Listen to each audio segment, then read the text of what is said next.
tujenge pamoja, Tanzania ni sisi. Maana yake nini?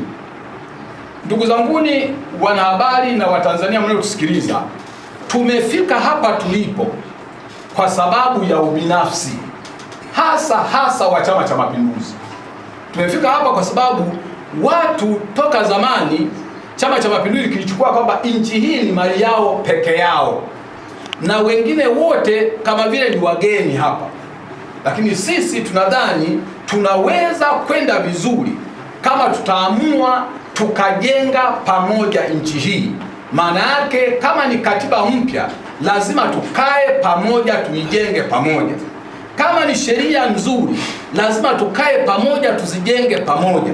Kama ni shida za Watanzania, lazima tukae pamoja tujenge pamoja. Kama ni tatizo la ajira kwa vijana, lazima tukae pamoja tujenge pamoja. Nchi hii ni yetu wote, lazima tuijenge pamoja. Tukijenga pamoja, tuna uwezo wa kutatua matatizo mengi sana. Tusishirikishane mahali ambapo wanataka watawala. Tunataka Watanzania washiriki katika kujenga nchi yao, kwa sababu nchi hii ni yetu sote, tujenge pamoja na Watanzania ni sisi. Na ndio maana kauli mbiu yetu ni tujenge pamoja, Tanzania ni sisi. Kwa Tanzania ni sisi wote, tujenge pamoja kwa sababu Tanzania ni sisi wote. Tumekuwa na hiyo na huo binafsi, na ubinafsi huo umekwenda mpaka hata vyama vingine. Watu wanaweza kufikiria kwamba labda ni sisi ndio tunamiliki ukweli na haki na nini. Hapana, sisi Chauma tunaamini nchi hii ya Watanzania.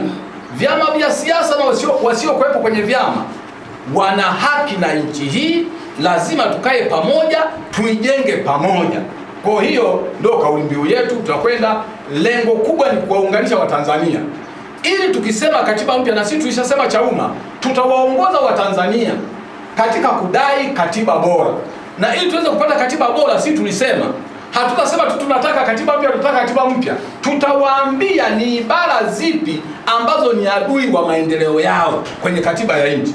Tutawaambia ni ibara zipi inabidi ziingizwe ili tuweze kupata katiba nzuri.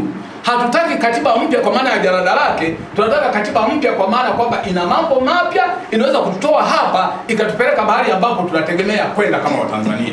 Kwa hiyo sisi tulishatengeneza, nishawaambia kwamba sisi tunalandama tayari ya katiba ya nchi inayetuonyesha kwamba kila ibara ikoje, na tumeonyesha ibara ipi inatakiwa iondoke.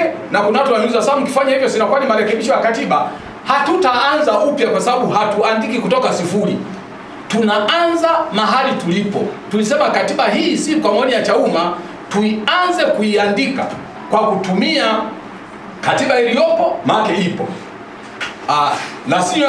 Rasmi ya Warioba maana ipo, na katiba pendekezwa maana zipo. Hizo ni nyaraka ambazo zipo na maoni ya sasa ya Watanzania, kwa sababu hivyo vitu vyote vimefanyika miaka imepita, kwa na maoni ya sasa ya Watanzania. Kwa hiyo tutakwenda kuongoza namna hiyo, lakini kauli mbiu ya operation yetu ni tujenge pamoja, Tanzania ni sisi.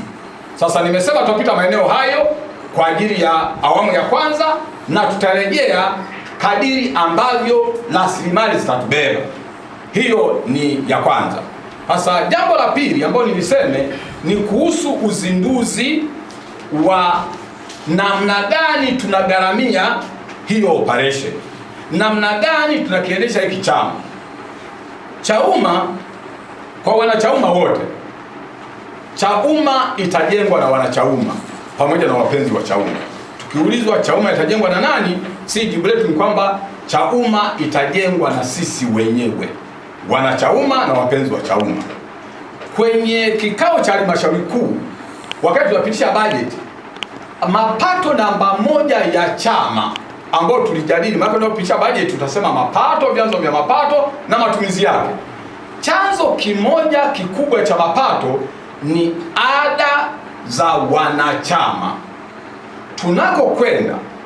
Tunakwenda na kadi, tunategemea tutasajili wanachama watalipa ada zao, watalipa viingilio kwa kadi na watalipa ada za wanachama za mwaka. Maana uhai wa mwanachama ni kuwa na ada hai ya chama. Kwa hivyo ni chanzo cha kwanza cha mapato. Chanzo cha pili, tulikubaliana kwamba lazima viongozi na wanachama tuchangie chama. Tutaomba wadau wachangie, lakini tuanze na viongozi. Tulikubaliana tuna wabunge watatu, tulikubaliana na wabunge wameshahidi watachangia, na tutaweka mkeka leo, tutaanza kuuona. Kwa hiyo kutakuwa na michango ya wabunge wako watatu watachangia. Tuna michango ya viongozi wakuu, tuko watano kwa sasa. Tulikubaliana kila mmoja achangie, na kila mmoja alisema achangia kiasi gani. Tunao wajumbe wa kamati kuu, kila mmoja kwa mujibu wa halmashauri kuu amepangiwa kiwango cha kuchangia, na kuanzia leo tutachangia. Lakini kuna, nikisema wajumbe wa kamati kuu pamoja na wajumbe wa sekretari na wajumbe wa kamati kuu watachangia. Tukitoka hapo tuna viongozi wa mikoa 31. Kwenye kila mkoa tuna viongozi wasiyepungua 5 watachangia, na wanajua jukumu hilo kwa sababu halmashauri kuu kimsingi pamoja na wajumbe wa kamati kuu, lakini ni viongozi wa mikoa ndio wanaunda halmashauri kuu. Kwa wao ndio waliamua, na kwenye mikoa tuna mikoa 31 na kila mkoa una viongozi wasiyepungua 5, make watachangia. Ukitoka pale tuna viongozi wa majimbo 272, kwa nao watachangia. Tuna madiwani watachangia, tuna viongozi wa kata watachangia.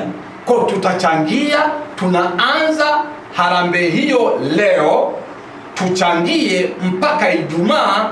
Tutakuwa tumejua tuna shilingi ngapi, ili tuweze kuondoka na watu waendelee kuchangia, ili chama hiki kiweze kujengwa. Kwa hiyo tunakwenda hiki chama, tunakwenda kufanya nini? Kitu cha kwanza kabisa, kwa mujibu wa halmashauri kuu tulikubaliana twende tukakusanye maoni ya wanachama wetu kuhusu maboresho ya katiba ya chama.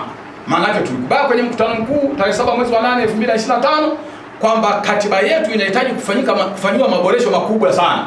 Kwa hiyo tunapofanya maboresho ya katiba na tuseme kidemokrasia, lazima wanachama na viongozi watoe maoni yao. Tulishakaa hapa na nishatangaza tena, tulishakaa hapa tukatengeneza waraka wa kukusanyia maoni, kwa Kiingereza inaitwa white paper, ambayo imeainisha ina kolamu 4. Kolamu ya kwanza inaeleza ibara za katiba zilivyo kama zilivyo leo.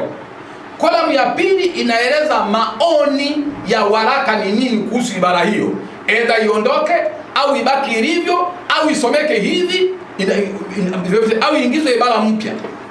Kolamu ya tatu inatoa sababu kwa nini kinapendekezwa hicho kinachopendekezwa. Kama kolamu ya kwanza ibara iko hivi, kolamu ya pili inasema ibara hii iondolewe, kolamu ya tatu inasema kwa nini hii ibara iondolewe, na mwisho, kolamu ya mwisho ndo nafasi ya mwanachama au kiongozi kutoa maoni yake. Tumetaka mtu anayetoa maoni lazima kwanza ajue ibara iliyoko inasema nini. Cha pili, ajue kwamba nani mapendekezo ya waraka yanasema nini. Cha tatu, ajue sababu ya mapendekezo hayo ni nini. Na cha mwisho sasa, yeye akisoma hayo yote inaweza kumuongoza kutoa nini, kutoa maoni. Kwa sababu hata nyinyi mtakubaliana na mimi kwamba ni ngumu sana ungetupiwa hata katiba ya nchi hapo tukasema toa maoni yako kuhusu katiba ibadilishwe namna gani. Unaweza ukakuta umesoma kitu kimoja tukatoa maoni kwenye hicho kitu kimoja, lakini ukiwekewa namna hiyo unaweza ukapitia ukatoa maoni maeneo yote. Kwa sisi tunakwenda cha kwanza